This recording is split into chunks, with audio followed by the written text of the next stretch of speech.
Hola, qué bueno reencontrarnos justo a esta hora en la que el verano puede ser la excusa ideal para pasar un rato ameno, agradable y que si juntos aprendemos algo, pues muchísimo mejor.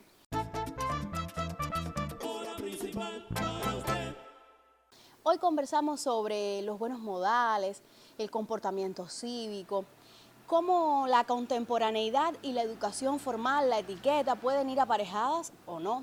Y para eso lo hacemos con un invitado de lujo, una persona valiosísima, no solo porque es de apellido de oro, sino también porque ha dedicado más de 60 años a servir al pueblo avileño directamente con sus pacientes, pero también con un comportamiento intachable. Por eso le doy ya el agradecimiento a nuestro invitado por tener la deferencia de regalarnos estos minutos de televisión y las buenas tardes para el doctor Luis Antonio de Oro. Bienvenido. Muchas gracias, buenas tardes, colectivo, para ti y los televidentes. Doctor, yo leía mientras me preparaba para la entrevista y decía, bueno, ¿cómo explicarle un poco a los televidentes y explicárnoslo nosotros mismos? ¿Qué son los buenos modales? Un poco la forma correcta de hacer y de ser. Pero ¿quién establece qué es lo correcto o no en una sociedad? ¿Cómo usted definiría desde su experiencia de vida también los buenos modales? Bueno, los buenos modales es aquella forma en que el individuo se desenvuelve en la sociedad. O sea que, si te voy a decir algo como en mi crianza, por ejemplo, te puedo poner que siempre se estableció el llegar con buenos días, buenas tardes, con permiso, disculpe, toda una serie de cosas que ya no se están utilizando.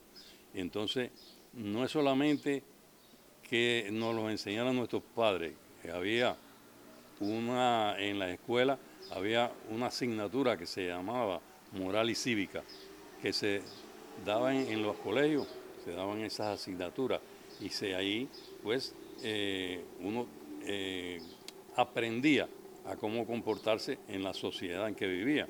Estoy hablando épocas de años atrás.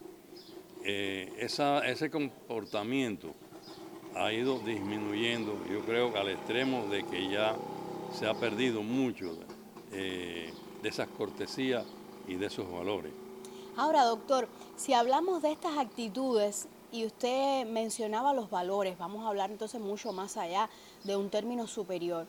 Y yo le decía al inicio del programa que es la correcta forma no solo de comportarse, sino también de ser. Me viene a la mente un pensamiento del Che que decía, las personas se arreglan todos los días el cabello, ¿por qué no arreglarnos el corazón también? ¿Cree usted que con una buena forma de ser pudiéramos expresar una nueva forma de comportarnos?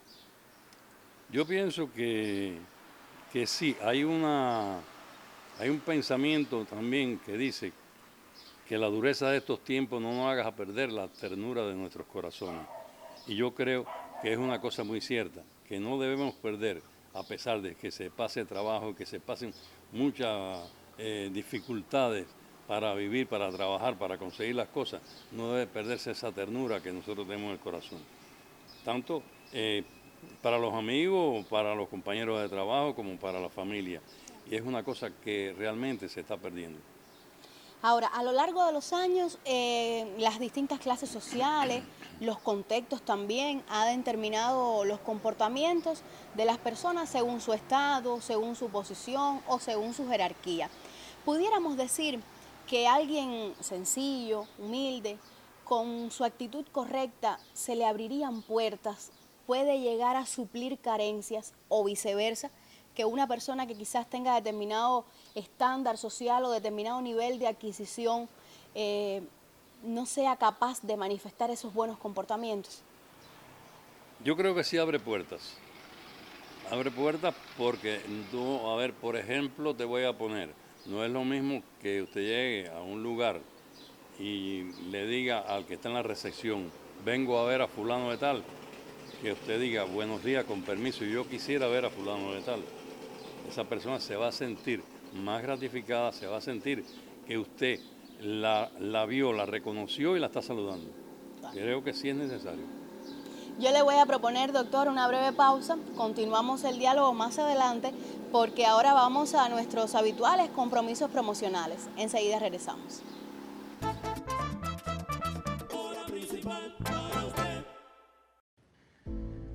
Una ley, La Helms-Burton. ¿Por qué? Porque mi historia es rebelde ante lo injusto. Porque no encajo en tus patrones democráticos. Porque pienso en los míos. Mi familia, mis amigos, por encima de mis posesiones. Porque prefiero la paz para crear en vez de someter para dominar. Porque soy parte de un país y no un dios del mundo. Porque me gusta el café amargo y fuerte en vez de aguado. O porque prefiero los tostones y la yuca con mojo, e incluso el mojito. Una ley, porque soy cubano. Entonces, chico, ¿por qué te empeñas en democratizarme? Desgarrar mis sueños, borrar mi cultura y someterme. No, así no. Así no nos entendemos.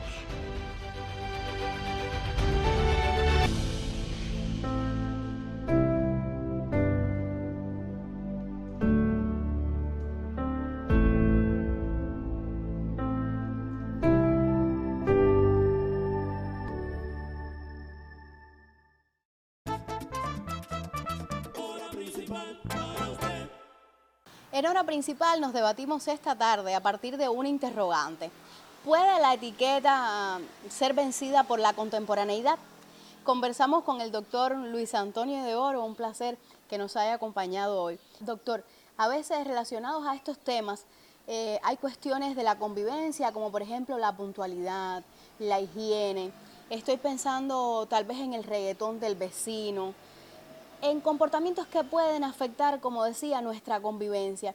¿Cree usted que si avanzamos como sociedad en parámetros instructivos, si hoy los individuos tenemos acceso a la información de diversas maneras, si nosotros vamos incluso como sociedad camino a informatizarnos, dice la gente que vamos perdiendo a la vez valores, normas de comportamiento, modales?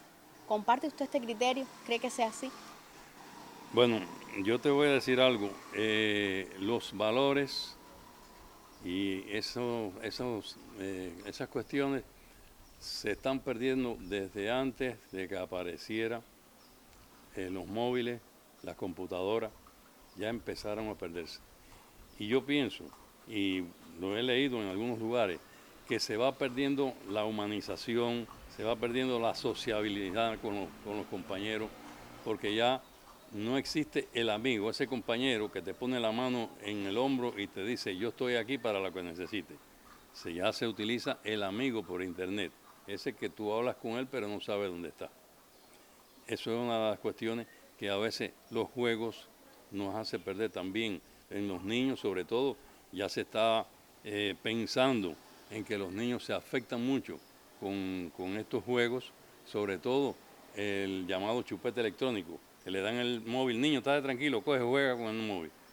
Ese chupete electrónico que también nos está haciendo daño y está llevando a los niños a ser algo autistas. Pienso también que eso, como tú dices, de los reggaetones, las bullas y los sonidos, se ha tomado la moda nuevamente de que cada persona por ahí anda con una Su bulla. propia bocina, claro. Con una bulla, porque eso no es ni música. Entonces, se habla mucho del reggaetón. En las escuelas, en actividades para niños, en vez de poner una música de niños, se está poniendo reggaetón. Se están poniendo palabras obscenas inclusive que se hablan en los reggaetones. Que eso se ha hablado mucho, inclusive en periódicos salió hace poco un comentario sobre eso. Creo que eso, no solamente nosotros, yo creo que en todas estas cuestiones de las disciplinas sociales, en las cuestiones de los juegos de los niños reggaetón, todas estas cosas, las autoridades pertinentes deben tomar acción, porque vamos cayendo en un precipicio sin darnos cuenta. Te digo esto porque antes los niños, ¿a qué jugaban? Al trompo, a las bolas, a la quimbumba, las niñas jugaban a las casitas, jugaban con las muñecas, los bailes aquellos de Matariri y Lirelón, toda una serie de cosas que ya no se utilizan. Se están quemando etapas, ya la niña pasa de niña a joven, ya esa etapa adolescente se está quedando atrás. No se juega como se jugaba antes, no se vive la vida del niño y el adolescente. Estamos viviendo una vida más madura. Los niños ya prácticamente no son tan niños como antes y esa etapa se ha quemado y esa etapa afecta. Entonces, estas son cuestiones que yo creo que se debe estudiar a través de los psicólogos y se debe estudiar para poder tomar una medida y que esto no avance tanto como está avanzando porque nos está haciendo daño. Claro.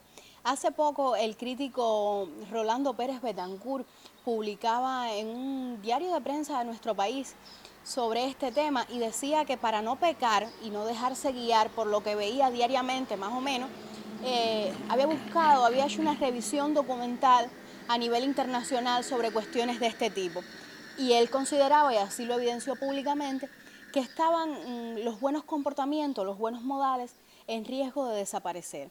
Ya usted nos explicó su opinión sobre este tema, pero ¿estaríamos a la vez como sociedad listos? ¿Pudiéramos revertir esta situación? ¿Cómo cree que se puede hacer? Yo creo que se puede revertir, porque mira, hay una cosa cierta. Continuamente vemos en los periódicos, en la radio y en la televisión cómo se critica y cómo se manifiestan sobre estos temas. Pero de ahí a que la persona que practique estas cuestiones no lo leen, no lo oyen, no lo ven. Entonces, yo estaba pensando el otro día, comentando con un compañero, de crear como si fuera una especie de boletín para llevar a las escuelas e incluso a los centros de trabajo, donde se hable de los valores, de la moral, de todas estas cosas, de la socialización, de la solidaridad, de todos estos valores que se han ido perdiendo.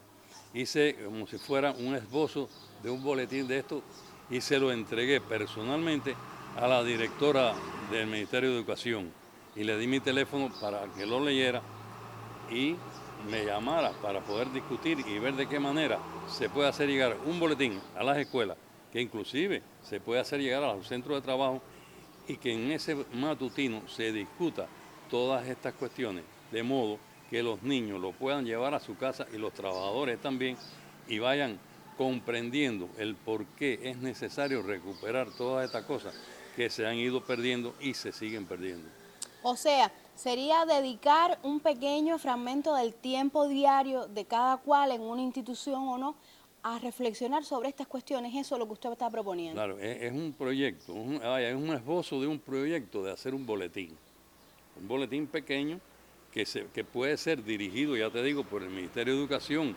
Inclusive se puede, por ejemplo, hoy se va a discutir en el matutino qué es lo que es la honestidad. Y entonces se habla en todas las escuelas, se puede hablar de lo que es la honestidad. Y se puede llevar, te digo también, en los centros de trabajo que se hable qué es la honestidad, qué es el humanismo. Por ejemplo, el humanismo se está perdiendo. Lo estamos viendo, por ejemplo, en el accidente aéreo. Lo estamos viendo en el accidente del malecón. Que hay personas que en vez de ir a socorrer a esos heridos, lo que hicieron fue sacar el celular y empezar a grabar todo el accidente y todo lo que estaba pasando para después llevarlo al Facebook. Sin embargo, no socorrieron a las víctimas. Entonces se está deshumanizando a la persona con tal de mandar al amigo o al otro lo que ocurrió en un determinado momento. Eso le toca a los periodistas, no le toca a la persona que tenga el celular en la mano. Claro. Pero bueno, te digo que todas estas cosas se podrían ir llevando en un boletín, que lo que no va a ocupar, como mismo se leen las noticias y se leen las cosas que pasan en el día, se puede leer esto y ir inculcando en los niños como si fuera un curso de moral y cívica. Ahora, doctor, nosotros hablamos de algunas pérdidas, así usted lo consideraba y nos lo hacía saber, pero ¿será que con la contemporaneidad no se precisan los buenos modales? A lo mejor ¿Usted cree que podamos prescindir de ellos o tenemos que seguir aferrándonos a defenderlos? No, yo creo que no podemos prescindir de ellos porque vamos a ir, yo a veces pienso que vamos retrocediendo de tal manera que vamos a llegar a ser los salvajes de la selva de antiguamente, porque si no nos saludamos, no nos miramos, no nos damos los buenos días, no nos ayudamos, sencillamente vamos a volver a ser animales, no vamos a subsistir como personas. Yo le voy a proponer hacer una breve pausa porque sobre temas muy importantes compartimos en la tarde de hoy. Ojalá usted en casa también reflexione junto a nuestro programa y piense, más allá de la casa o dentro de la propia casa, ¿qué hago? ¿Cómo soy? ¿Cuál es la imagen que brindo de mí a los demás? Estas y otras interrogantes pueden responderse durante el programa de hoy. Entonces, la invitación a que nos acompañe, enseguida regresamos.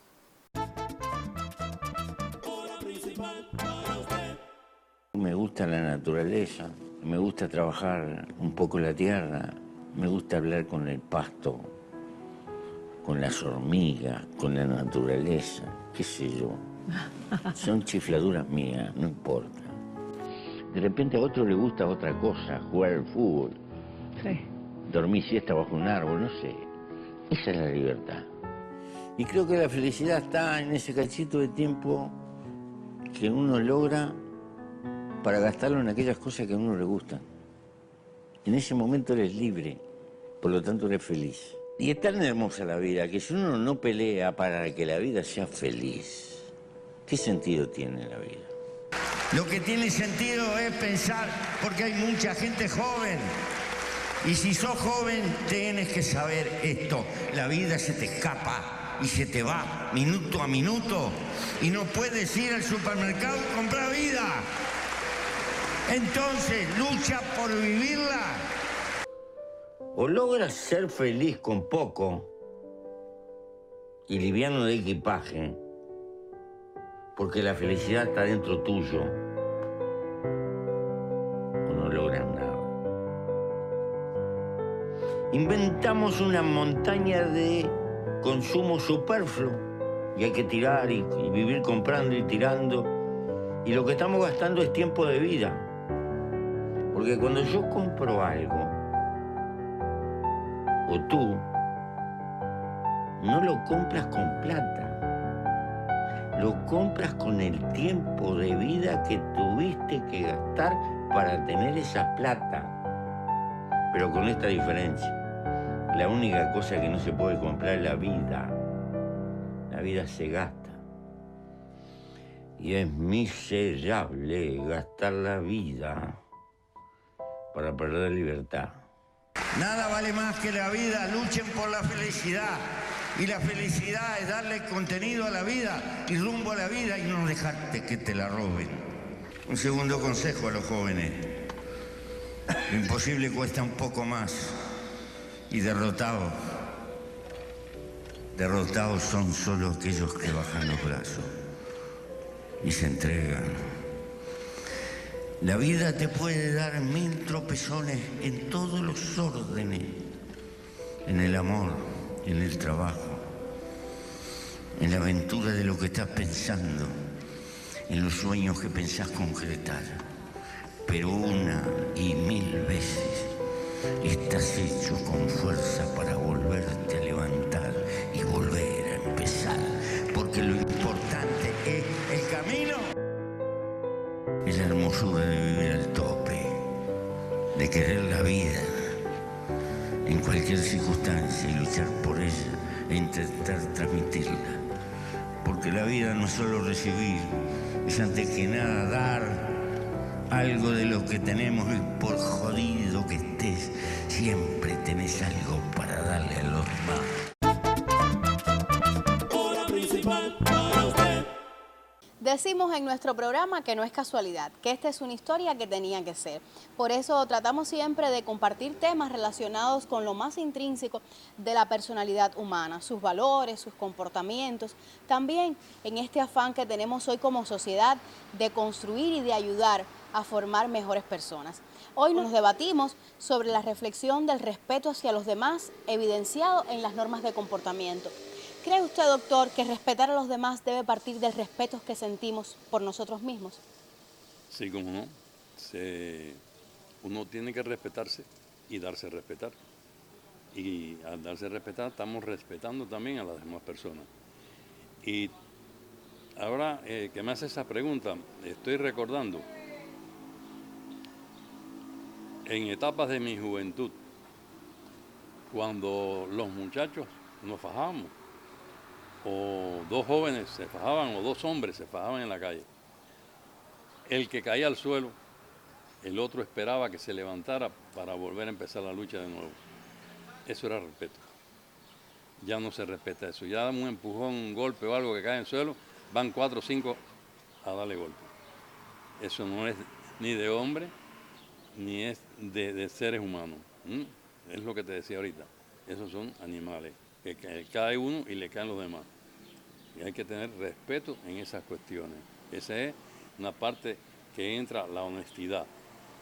Como por ejemplo también una persona que se usa espejuelos no se le puede dar un golpe a menos que se quitara los espejuelos. Eso es respeto. Respeto, que también existe respeto cuando tú llegas a un lugar y das los buenos días. Y cuando tú te retiras, que dices hasta luego. Eso es respeto también, que se ha dejado de utilizar mucho tiempo. Que ese respeto no tiene que estar necesariamente asociado a otro individuo. Estoy pensando tal vez en el respeto a los animales también, en el respeto a los edificios, a la ciudad como esa casa grande en la que vivimos, a cuidar la parada, Claro. los comportamientos quizás en la guagua. Eso es importante también. El respeto en la guagua, que no se le da el asiento a las mujeres ni a las embarazadas. El respeto que se cortan los vinil de los mismos asientos. O sea que se ha perdido el respeto no solamente al ser humano, a las propiedades también, a las cosas, a los inmuebles. Y eso te digo, y te decía ahorita, que creo que hay autoridades que tienen que ver con eso.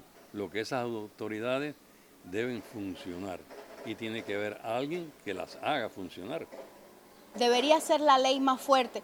Estoy pensando que a lo mejor como sociedad, por ejemplo, uno pueda decir, bueno, hay otros países en los que no se puede arrojar la colilla al suelo porque la ley lo penaliza. Mira, Quizás la severidad de la ley puede un poco que arremeter contra esta situación, disminuir sus efectos. te voy a poner otro ejemplo. El Boulevard Avileño. El Boulevard Avileño, todos tiran las colillas, los papeles, los platicos, todo lo tiran para el suelo. Hace un tiempo atrás, cuando pintaron el bulevar, porque venía Díaz-Canel, empezaron a tomar medidas contra eso y empezaron a poner multas. Eso se corrió como pólvora enseguida. La gente decía, no puedes tirar un papelito porque te ponen una multa. Si tiras una colilla, te ponen una multa. Pero eso hizo así y volvió de nuevo y ya están tirando colillas, están tirando papelitos y están todas esas cosas. Hace falta que Díaz-Canel venga otra vez. Ahora, doctor, quizás los televidentes que puedan estar en casa viendo nuestro programa digan, bueno, hay una visión tal vez pesimista. Yo creo que ha sido también esta suerte de caracterización un poco, de compartir criterios en los inicios del programa. Pero ¿cuál es el mensaje que usted daría hoy, a partir también de su experiencia, de ese trato con tantas personas y tan diversas? Ese mensaje positivista, optimista, para dejar a nuestra sociedad. Bueno, como te decía, los valores se están perdiendo, la indisciplina social está aumentando. ¿Cómo llegar a estas personas que no sea a través de la radio, la televisión o la prensa? Porque generalmente estas personas ni leen, ni oyen, ni escuchan. Hay que buscar otra manera, y la otra manera yo creo que sea de esta forma que te decía ahorita, haciendo un pequeño boletín y llevándolo a las escuelas y a los centros de trabajo. Que el niño llegue y le diga, papá, hoy hablamos de la honestidad, hablamos del humanismo.